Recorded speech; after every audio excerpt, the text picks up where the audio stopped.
राधे राधे। आप सभी का दिन शुभ और मंगलमय हो। भगवान श्री कृष्ण और राधा रानी की कृपा आप सभी भक्तजनों पर बनी रहे। आज हम सुनेंगे मार्गशीर्ष मास कथा अध्याय 16। प्रेम से बोलिए श्री कृष्ण भगवान की जय, राधा रानी की जय। मार्गशीर्ष मास कथा अध्याय 16 सुनने से पहले हम सभी सुनेंगे भगवान की पुण्य फल देने वाली एक कहानी। एक संत जी थे, वे भगवान राम को मानते थे। कहते हैं यदि भगवान के निकट आना है तो उनसे कोई रिश्ता जोड़ना चाहिए। जहां जीवन में कमी है वहीं ठाकुर जी को बैठा दो, वे जरूर उस संबंध को निभाएंगे। इसी तरह संत भी भगवान राम को अपना शिष्य मानते थे और शिष्य पुत्र के समान होता है। इसलिए माता सीता को पुत्र वधू के रूप में देखते थे। उनका नियम था रोज मंदिर जाते और अपनी पहनी माला भगवान को पहनाते थे। उनकी यह बात मंदिर के लोगों को अच्छी नहीं लगती थी। उन्होंने पुजारी से कहा, ये बाबा रोज मंदिर आते हैं और भगवान को अपनी उतारी हुई माला पहनाते हैं। उन्होंने पुजारी जी से कहा कि वे बाबा से इस बात का विरोध करें। अगले दिन बाबा मंदिर आए और पुजारी जी को माला उतार कर दी तो पुजारी जी ने माला भगवान को पहनाने से इनकार कर दिया। साथ ही कहा कि यदि आपको माला पहनानी है तो बाजार से नई माला लेकर आए, ये पहनी हुई माला ठाकुर जी को ना पहनाए। वे बाजार गए और नई माला लेकर आए। आज संत मन में बड़े उदास थे। अब जैसे ही पुजारी जी ने वह नई माला भगवान श्री राम को पहनाई, तुरंत वह माला टूटकर नीचे गिर गई। उन्होंने फिर जोड़कर पहनाई, माला फिर टूटकर गिर पड़ी। ऐसा 3-4 बार किया पर भगवान ने वह माला स्वीकार नहीं की। तब पुजारी जी समझ गए कि उनसे बड़ा अपराध हो गया है और पुजारी जी ने बाबा से क्षमा मांगी। संत सीता जी को बहू मानते थे, इसलिए जब भी मंदिर जाते पुजारी जी सीता जी के विग्रह के आगे पर्दा कर देते थे। भाव ये होता था कि बहू ससुर के सामने सीधे कैसे आए और बाबा केवल श्री राम जी के ही दर्शन करते थे। जब भी बाबा मंदिर आते तो बाहर से ही आवाज लगाते, पुजारी जी हम आ गए हैं, और पुजारी जी झट से सीता जी के आगे पर्दा कर देते थे। एक दिन बाबा ने बाहर से आवाज लगाई, पुजारी जी हम आ गए। उस समय पुजारी जी किसी दूसरे काम में लगे हुए थे, उन्होंने सुना नहीं। तब सीता जी ने तुरंत अपने विग्रह से बाहर आई और अपने आगे पर्दा कर दिया। जब बाबा मंदिर में आए तो यह देखकर पुजारी जी को बड़ा आश्चर्य हुआ कि सीता जी के विग्रह का तो पर्दा लगा हुआ है। पुजारी बोले, बाबा आज आपने आवाज तो लगाई ही नहीं। बाबा बोले, पुजारी जी मैं तो रोज की तरह आवाज लगाने के बाद ही मंदिर में आया था। यह सुनकर पुजारी जी और बाबा समझ गए कि सीता जी ने स्वयं अपने विग्रह के आगे पर्दा किया था। आज से हम मंदिर में प्रवेश ही नहीं करेंगे। अब बाबा रोज मंदिर के सामने से निकलते और बाहर से ही आशीर्वाद देकर चले जाते। भगवान से अगर रिश्ता जोड़ लिया जाए तो वे सभी संबंधों को पूरी तरीके से निभाते हैं। सच्चे भक्त को कभी निराश नहीं करते। हरे कृष्णा, राधे राधे। आपको आज की भगवान से जुड़ी यह कथा पसंद आई हो तो कमेंट करके जरूर बताइएगा।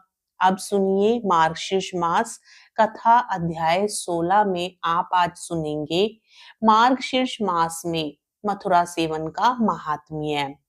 श्री भगवान कहते हैं, मथुरा नाम से विख्यात जो मेरा उत्तम क्षेत्र है वह मेरी परम प्रिय, प्रशस्त एवं रमणीय जन्म भूमि है। चतुर्मुख मथुरा में जहां कहीं भी मनुष्य स्नान करता है घोर पाप से मुक्त हो जाता है। सब धर्मों से रहित दुष्टात्मा पुरुषों के लिए पाप नाशिनी मथुरा नरक की पीड़ा दूर करने वाली है। कृतघ्न शराबी, चोर तथा प्रतिज्ञा भंग करने वाला मनुष्य मथुरा में जाकर घोर पाप से मुक्त हो जाता है। जो किसी दूसरे प्रसंग से अथवा व्यापार या नौकरी के लिए भी जाते हैं वे भी मथुरा में स्नान करने मात्र से पाप रहित होकर स्वर्ग लोक में चले जाते हैं। मथुरा का नाम लेने वाली लोगों के रोग भी मुक्त हो जाते हैं। जो मनुष्य वहां 3 रात भी निवास करते हैं, वे अपने दर्शन तथा चरण रेणु के स्पर्श से भी दूसरों को पवित्र कर देते हैं। जैसे छोटी छोटी चिंगारियां घास फूस के बड़े बड़े ढेर को भी जला डालती है, उसी प्रकार मथुरापुरी बड़े बड़े पापों को भस्म कर देती है।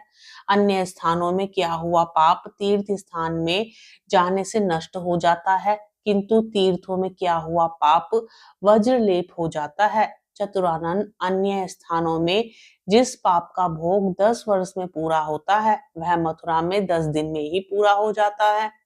स्वर्ग, पाताल, अंतरिक्ष तथा मनुष्य लोक में मथुरापुरी के समान मेरा प्रिय क्षेत्र दूसरा नहीं है।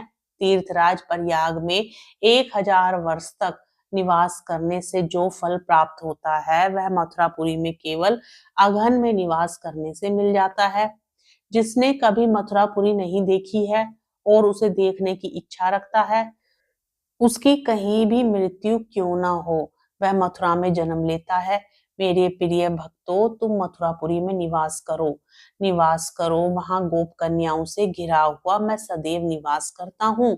संसार में डूबे हुए शिष्यों, मेरी बात सुनो। यदि तुम घनीभूत आनंद पाना चाहते हो तो मथुरापुरी में निवास करो। अहो, यह संसार बड़ा अंधा है, आंखें होते हुए भी नहीं देखता।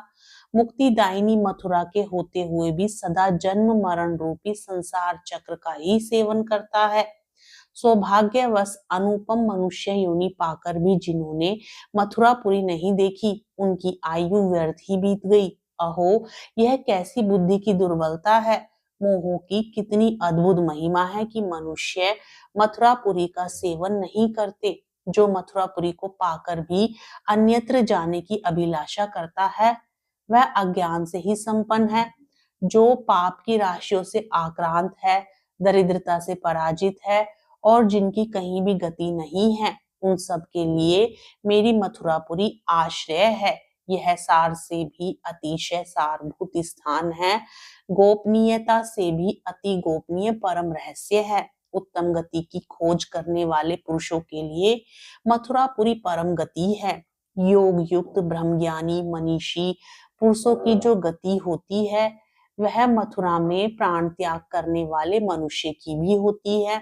संसार में काशी आदि पुरियां भी मोक्ष देने के लिए प्रसिद्ध हैं, तथापि उनमें मथुरा ही धन्य है, क्योंकि वह मनुष्यों को 4 प्रकार की मुक्ति प्रदान करती है।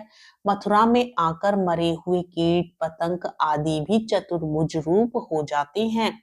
मथुरा में जिसे सांप डस लेता है, जो पशुओं से मारे जाते हैं, आग में जलकर या पानी में डूबकर मरते हैं, इस प्रकार अपमृत्यु पाने वाले लोग भी मेरे लोक में जाते हैं। जो कामना रखने वाले पुरुषों को धर्म, अर्थ और काम देने वाली है, मनुष्यों को मुक्ति प्रदान करती है और भक्ति की इच्छा रखने वालों को भक्ति देती है। उस मथुरा का कौन विद्वान पुरुष आश्रय नहीं लेगा। ऐसी महिमामयी मधुपुरी मार्गशीर्ष मास में सेवन करने योग्य है। मार्गशीर्ष मास में जो पूर्णिमा होती है, उसमें जो पुण्य किया जाता है, वह मुझे अधिक प्रसन्न करने वाला होता है। पुष्कर और मथुरा में पूर्णिमा तिथि को स्नान अवश्य करना चाहिए।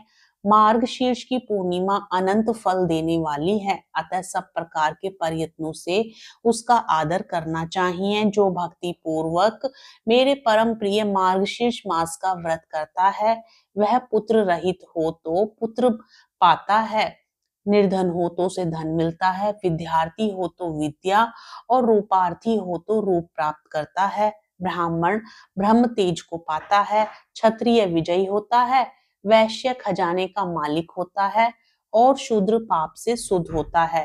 तीनों लोकों में जो दुर्लभ वस्तु है, वह सब मनुष्य मार्गशीर्ष मास में स्नान एवं व्रत करने से प्राप्त कर लेता है।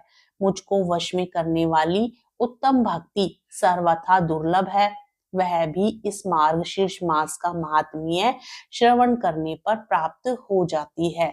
हरे कृष्ण कृष्ण कृष्ण हरे हरे, हरे राम राम राम हरे हरे। इस प्रकार मार्गशीर्ष मास महात्म्य कथा अध्याय 16 संपूर्ण होती है। आगे की कथा का रसपान हम अगले अध्याय में करेंगे। कथा पसंद आए तो वीडियो को लाइक करके चैनल को जरूर सब्सक्राइब करें।